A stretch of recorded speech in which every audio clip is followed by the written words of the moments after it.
अस्सलाम वालेकुम। कैसे हैं जी? उम्मीद करते हैं खैरियत से होंगे। आज मैं आपको बताऊंगा कि अकाउंटिंग इक्वेशन क्या होती है। अक्सर लोगों को बड़ा मसला होता है इस चीज़ को समझने में कि asset is equal to liability plus owner equity किस तरह ये मतलब कि मुमकिन है या किस तरह ये होता है। तो मैं आपको प्रैक्टिकली बताऊंगा। आज मैंने 6 क्वेश्चन क्रिएट किए हैं ताकि जो लोग जिनको अकाउंटिंग इक्वेशन समझने में मसला होता है ताकि वो इजीली इस चीज़ को अंडरस्टैंड करें प्रैक्टिकली। और ये एग्जांपल आप देखेंगे कि जिस तरह मैं आपको बताऊंगा तो इंशाअल्लाह मुझे उम्मीद है कि आपको फिर कभी भी इस चीज़ को सीखने की या दोबारा से स्टडी करने की बिल्कुल भी ज़रूरत नहीं पड़ेगी। देख रहे हैं आप, ये राइट हैंड साइड पे ये मैंने स्क्रीन के ऊपर आप देख रहे हैं कि ये मैंने 6 क्वेश्चन बनाए हैं। इन क्वेश्चंस की मदद से हम अकाउंटिंग इक्वेशन को समझेंगे कि किस तरह एसेट्स इक्वल होते हैं लायबिलिटी और ओनर इक्विटी के। मतलब कि जो एसेट्स हमारे हैं, जो हम बिज़नेस स्टार्ट करते हैं या जो हम एसेट बनाते हैं, वो किस तरह बनते हैं। आप देख सकते हैं कि कारोबार स्टार्ट करने के लिए या तो हमारे पास अपना कोई पैसा होता है जिसको हम ओनर इक्विटी कहते हैं। जो ओनर होता है वो अपने बिज़नेस में इन्वेस्ट करता है। अगर तो उसके पास इतनी इनाफ अमाउंट है तो वो अपने मतलब कि पैसों से ही कारोबार को स्टार्ट कर सकता है। अगर उसके पास इतने पैसे नहीं हैं तो वो कुछ अमाउंट किसी से उधार लेके भी बिज़नेस को स्टार्ट कर सकता है। जो उधार लेते हैं उसको हम लायबिलिटीज़ कहते हैं। और ओनर इक्विटी वो होती है जो ओनर अपना पैसा लगाता है किसी बिज़नेस के अंदर। तो यहाँ आप देख सकते हैं ये हमारे पास क्वेश्चन हैं, 6 क्वेश्चन हैं। इसमें जो पहला क्वेश्चन है हमारा कि हमने एक बिज़नेस स्टार्ट किया है 1 लाख रुपए से। तो क्योंकि कैश से स्टार्ट किया है तो मैं आपको बताऊंगा कि यहाँ दोनों साइड पे इसका इफेक्ट किस तरह से होता है। आप देखेंगे कि 1 लाख रुपया कैश, क्योंकि हमने बिज़नेस कैश से स्टार्ट किया है तो पहला इफेक्ट तो इसका हमारे एसेट वाली साइड पे कैश में होगा। दूसरा इफेक्ट इसका होगा कैपिटल के अंदर, क्योंकि कैपिटल जो ओनर का पैसा होता है उसको कहते हैं जिससे वो बिज़नेस को स्टार्ट करता है। ये 1 लाख रुपए से हमने कारोबार को स्टार्ट किया है। और फिर हमने दूसरा क्वेश्चन आप देखेंगे कि परचेज फर्नीचर विद कैश 40,000। हमने अपने कारोबार के लिए फ़र्नीचर परचेज़ किया है 40,000 से, और वो जो फर्नीचर हमने परचेज़ किया है वो कैश से परचेज़ किया है। आप देख सकते हैं 40,000 रुपये कैश से हमने फर्नीचर परचेज़ किया है। 40,000 क्योंकि हमारे कैश से जाएंगे, और जो फर्नीचर हमारे पास आया है, कैश तो हमसे गया, उसके बदले में हमारे पास 40,000 का फर्नीचर आया है। तो अभी हम देखेंगे कि हमारे पास जो बैलेंस कितना बचा है। 1 लाख से 40,000 का हमने फर्नीचर परचेज़ किया, बाकी हमारे पास 60,000 रुपया बच गया। और फर्नीचर क्योंकि हमारे पास अभी 40,000 का मौजूद है। तो अब हम टोटल बैलेंस इसका देखते हैं।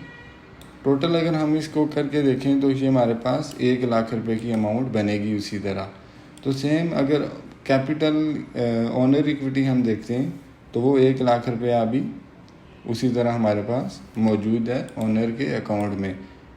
वो किस तरह मौजूद है वो मैं आपको बता दूं, क्योंकि 60,000 रुपया तो हमारे पास कैश में और 40,000 रुपये का हमारे पास फर्नीचर है।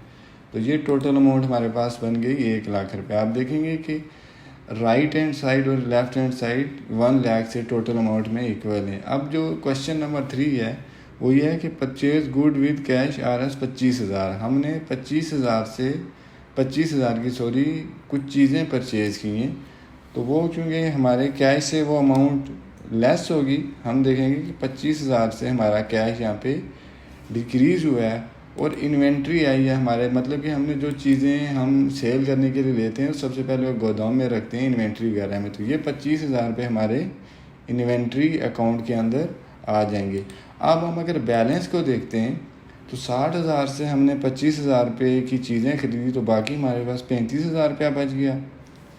और फर्नीचर हमारे पास 40,000 का अभी पड़ा हुआ है, और 40,000 का फर्नीचर हमारे पास मौजूद है, और 25,000 की हमारे पास जो इन्वेंट्री स्टॉक के अंदर चीज़ें मौजूद हैं।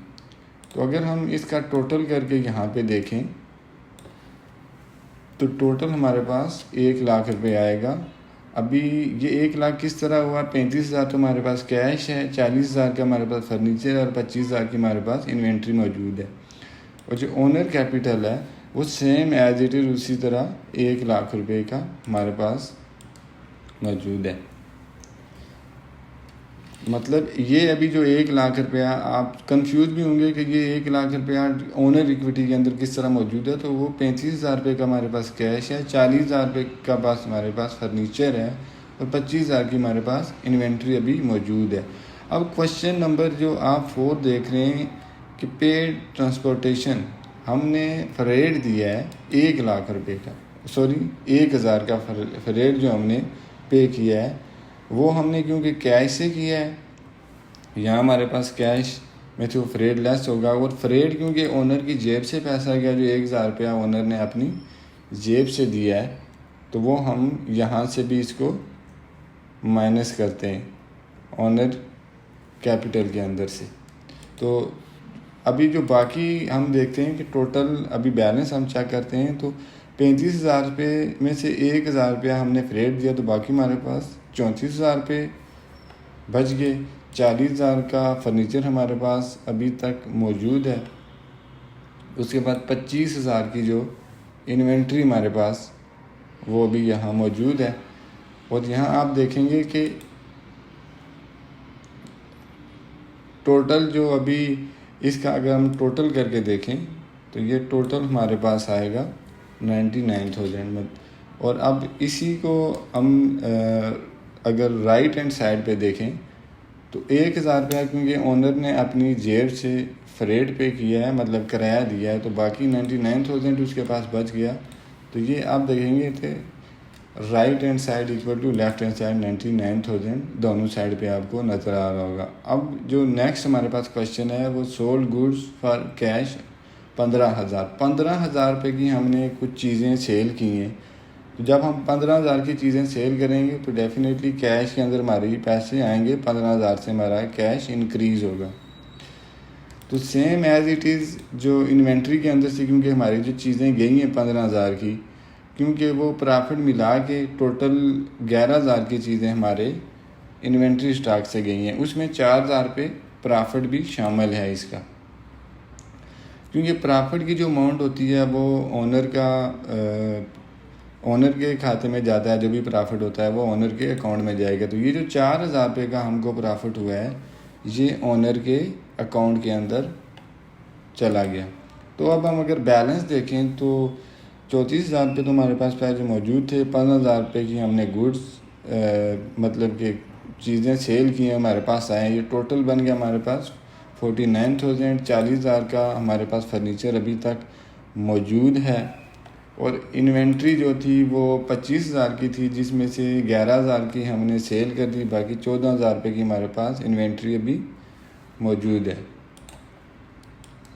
तो हम अगर टोटल इसको देखते हैं तो ये हमारे पास बनता है 1,03,000। और इसी तरह हम अगर इधर चेक करें कैपिटल में, क्योंकि 99,000 पहले थे और 4,000 रुपया उसका प्रॉफिट आया है, तो ये टोटल बन गया हमारे पास 1,03,000 रुपये। आप देख सकते हैं जो हमारी लेफ़्ट हैंड साइड है वो राइट हैंड साइड के इक्वल है। अब नेक्स्ट हम क्वेश्चन नंबर 6 की तरफ जाएं तो purchase goods on credit basis, हमने कुछ चीज़ें 1,000 रुपये ख़रीदी, मतलब कितने की 15,000 रुपये की। तो देखें क्योंकि इन्वेंट्री के अंदर ये 15,000 की जो गुड्स हमारे पास आई है और ये क्योंकि हमने 1,000 रुपये परचेज़ किए हैं, तो आपको मैंने शुरू में बताया था कि जो चीज़ें हम किसी से 1,000 रुपये लेते हैं वो हमारी लायबिलिटीज़ के अंदर आती हैं। तो ये 15,000 की जो चीज़ें ये हमने 1,000 रुपये क्या की, परचेज़ की हैं। तो आप देखेंगे कि हम अगर टोटल बैलेंस करके देखते हैं तो 49,000 हमारे पास एज़ इट इज़ कैश मौजूद है, 40,000 रुपये का हमारे पास फर्नीचर मौजूद है,